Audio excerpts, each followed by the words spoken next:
Misterius di Danau Toba tak dapat dipisahkan dari keberadaan Pulau Samosir yang juga dikenal menyimpan berbagai tanda tanya besar.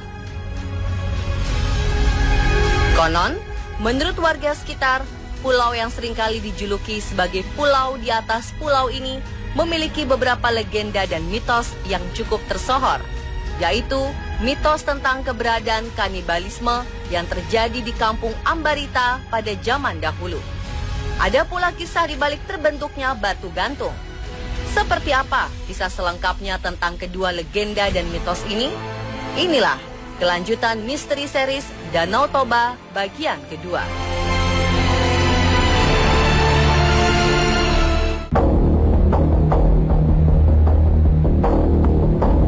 Jika ditelusuri sejarahnya, konon sebuah kampung di Pulau Samosir bernama Kampung Ambarita pernah terjadi kanibalisme. Adanya kanibalisme ini bukan untuk memenuhi kebutuhan pangan warga, namun dengan maksud memberi hukuman pada para penjahat perang, pengkhianat, maupun mata-mata yang ada di kerajaan Sialagan. Ini terpaksa dilakukan karena para penjahat yang dihukum dipercaya memiliki ilmu hitam yang cukup tinggi. Oleh karena itu, sang raja memutuskan untuk menghukum dengan cara memberikan hukuman pancung di kepala menggunakan pisau yang sangat tajam. Kabarnya, dalam melakukan hukuman pancung pada seseorang yang berilmu hitam, pisau yang digunakan hanya dapat ditancapkan dengan sekali ayunan saja agar berfungsi. Uniknya, sebelum pisau pancung ditancapkan ke kepala penjahat, biasanya raja memerintahkan seorang dukun untuk mencari tahu di mana letak penjahat menyimpan kesaktian ilmu hitamnya. Setelah ditemukan, maka bagian tubuh tersebut akan mendapat ritual khusus agar kesaktiannya segera lenyap. Seusai dipancung, kepala penjahat akan digantung di pagar kerajaan selama 3 hari. Hal ini dilakukan guna menimbulkan efek jera bagi penjahat lainnya. Lalu oleh sang dukun, kesaktian penjahat ini akan dipersembahkan kepada sang raja, dengan syarat sang raja harus memakan organ tubuh si penjahat. Menurut sejarah, hukum adat dari kerajaan Sialagan ini berjalan sebelum masuknya misionaris yang membawa ajaran agama di Pulau Samosir. Setelah ajaran agama menguat, maka perlahan hukum adat kanibalisme pun perlahan mulai menghilang dan kini hanya menjadi sejarah saja. Kebenaran tentang legenda kanibalisme diperkuat dengan penemuan batu persidangan di Kampung Ambarita. Batu persidangan ini berupa susunan batu kuno yang berbentuk meja dan kursi yang berada di bawah pohon hariara tua. Pohon hariara sendiri diyakini sebagai pohon kebenaran, sehingga dapat memberikan petunjuk bijaksana saat sidang diadakan oleh raja.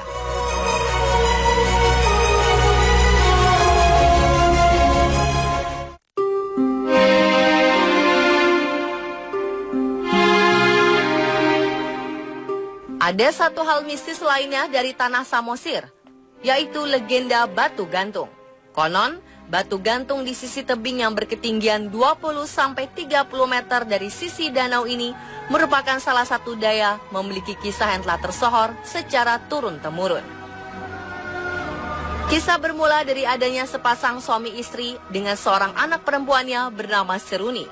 Mereka hidup di sebuah desa kecil tepi Danau Toba.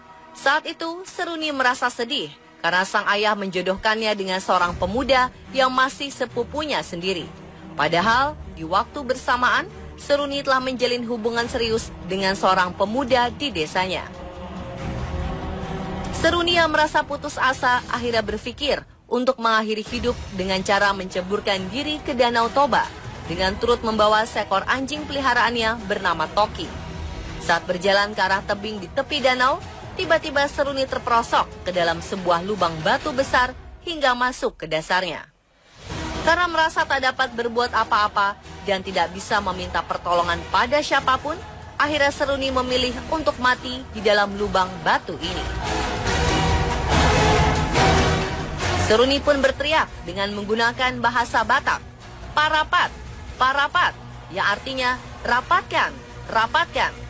Anehnya, Seketika batu-batu ini semakin bergerak merapat dan menghimpit tubuh Seruni, seakan sedang mengabulkan permintaan yang tadi diteriakinya. Beberapa saat setelah Seruni terhimpit, muncullah sebuah batu besar menyerupai tubuh seorang gadis yang seolah sedang menggantung pada dinding tebing di tepi Danau Toba.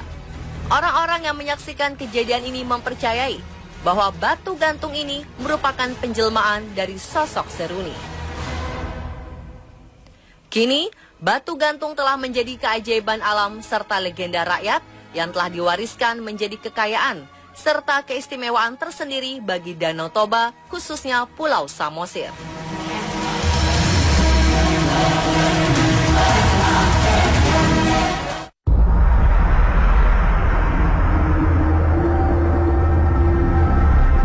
Beberapa pantangan memang berlaku ketika kita menginjakan kaki di berbagai tempat, tak terkecuali saat berada di Danau Toba.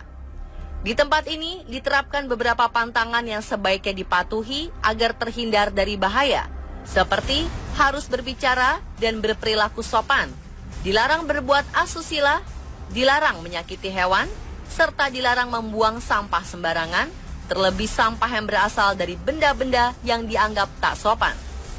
Bahkan warga setempat mempercayai beberapa kisah tentang orang-orang yang melanggar berbagai pantangan yang telah diterapkan, seperti tentang seorang perempuan yang membuang sampah pribadinya ke Danau Toba. Lalu dengan seketika ia tertimpa sebuah kejadian misterius.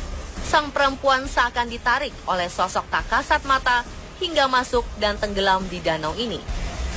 Ada pula kisah yang tak kalah menyeramkan, yaitu dahulu sempat ada kapal yang mengangkut sekelompok rombongan di Danau Toba.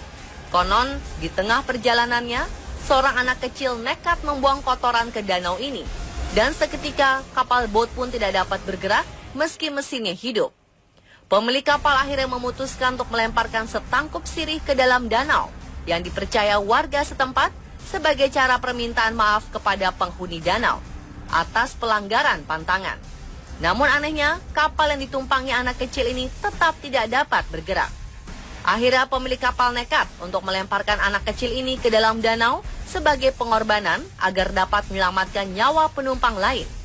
Ibu dari sang anak yang tak rela melihat kejadian ini akhirnya langsung turut melompat ke dalam danau. Keduanya mati tenggelam.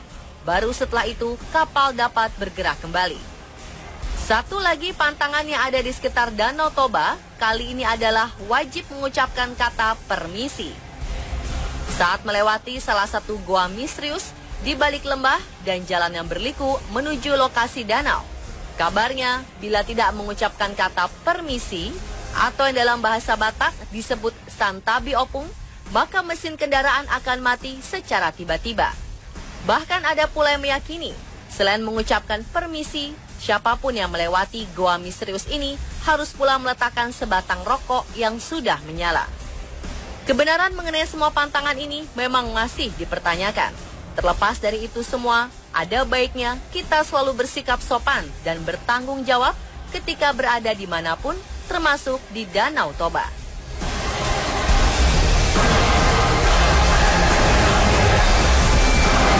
Dan itulah pemirsa, akhir dari kisah misteri Danau Toba.